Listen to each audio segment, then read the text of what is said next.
اپنے وطن میں پہنچے تو ان کے باپ نے ان سے ناراض و بیزار ہو کر کہہ دیا کہ میں خدا کی قسم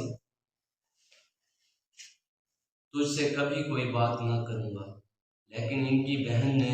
صدق کے دل سے اسلام قبول کر لیا۔ یہ اپنے باپ کی حرکت سے رنجیدہ اور دل شکستہ ہو کر پھر مدینہ منورہ چلے گئے اور جنگ تبوک میں شریک ہو کر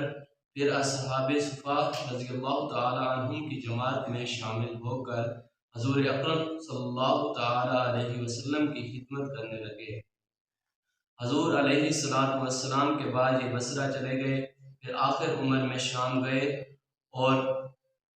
85 ہجری میں شہر دمشق کے اندر وفات پائی۔ وفد بنی ہلال، اس وفد کے لوگوں نے بھی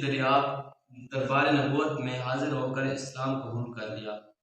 اس وفد میں حضرت زیاد بن عبداللہ رضی اللہ تعالی